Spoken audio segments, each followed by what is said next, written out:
Amen. Amen.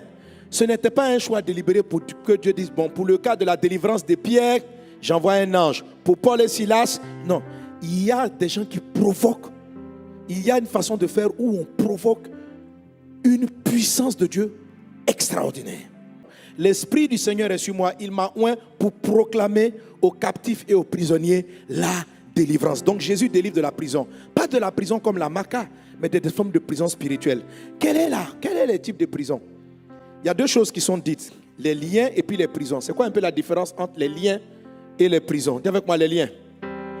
Voilà, dans les deux cas, on est bloqué. Celui qui est emprisonné est bloqué, celui qui est lié est bloqué. Donc, un lien est comme une corde qui te rattache à un arbre ou bien à un objet. Donc, un lien est très souvent rattaché à ton histoire. C'est très souvent rattaché à ton passé. Tu n'arrives pas à avancer parce que dans ton histoire, quelque chose te retient. Et ça les empêche de vivre de manière épanouie dans leur foyer. La prison, ce n'est pas ton passé qui te retient. C'est comme si tu es bloqué par rapport à ton avancée. La prison est devant toi. Les barreaux, les barrières sont devant toi. Le lien, il est derrière toi. Tu peux être en paix avec ton histoire.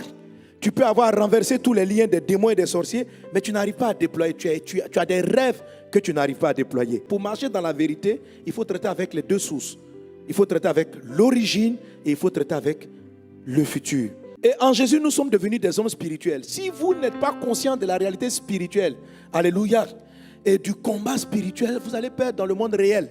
L'esprit est immortel. Donc il est là, mais il est trop faible pour crier qui tu es. Et la voix de ta chair crie plus fort que la voix de qui tu es. Plus il va manger la vraie parole de Dieu, pas la plaisanterie, mais la parole de Dieu même. Quand il dit, voici la route, la voix là vient dépasser tes pensées personnelles. C'est Dieu en toi, Dieu. Ton esprit ne peut pas parler. Parce qu'il est faible. Il faut que tu le nourrisses. Il faut qu'il mange. Il faut qu'il grandisse. Quand la vérité de Dieu en toi, il n'y a aucune chaîne, aucun lien qui peut résister à la vie de Dieu. Le mot affranchi brise tout. Affranchi, là, ça veut dire qu'il n'y a plus de chaîne.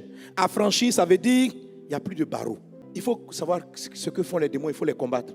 Mais ce n'est pas en connaissant les stratégies du diable qu'on est délivré du diable. C'est en connaissant la vérité. Ce n'est pas la compréhension de la stratégie du mensonge. Connaître la vérité te délivre et du mensonge, te guérit, te oriente. Et la vérité qui a franchi, c'est Christ. Donc quand la Bible dit vous connaîtrez la vérité, ça veut dire vous connaîtrez Christ et vous serez libre. Donc le mariage de Christ, ce n'est pas vous deviendrez une seule chair. C'est vous devenez un esprit. Un esprit. Dieu veut te marier. Dieu veut te marier. Est-ce que tu es d'accord? Dieu est tellement grand. La manière dont on dit oui, là. Nous-mêmes, c'est difficile de savoir si on dit oui parce qu'on l'aime ou on dit oui parce qu'on sait que si on l'a marié, toutes nos affaires sont résolues. La foi va regarder qu'est-ce que Dieu peut faire pour moi. L'amour de Dieu, c'est pas qu'est-ce que Dieu peut faire pour moi. C'est lui-même. Je ne cherche pas son argent, je ne cherche pas ses miracles. C'est lui que je veux. Vous connaîtrez la vérité. Ce n'est pas une connaissance intellectuelle. C'est une relation avec la vérité. Et la vérité va vous libérer. La véritable délivrance ne vient pas de ce que tu connais la capacité de Dieu. Que tu sais qui il est. Cet amour-là, je vous ai dit, dans votre esprit qui est né de nouveau, il y a tout. Tout est là-dedans, c'est en toi. Aimer Dieu comme je décris là. Tu aimes Dieu comme ça. Hein? Mais tu ne sais pas. Pas la vie. Tu n'as pas les résultats de la vie. Tu as la source de vie même en toi. Et c'est ça ta soif. L'essentiel, ça ressemble à quelque chose qui ne règle pas le problème. Mais devant lequel il faut simplement s'asseoir et puis boire sa parole, l'écouter. Les problèmes persistent pour nous ouvrir les yeux pour dire on n'a pas pris la bonne route en fait. Tu sais qui je suis, mais tu ne me connais pas. Vous savez, Lazare, il était mort depuis 4 jours. Le corps était pourri. Ses soeurs disent, il sent déjà. Jésus s'est levé, il a dit un seul mot. Lazare, sors. Il n'a pas fait même 20 000 prières. Je prie que ta peau soit reconstituée, que tes organes pourris soient reconstitués. Alléluia.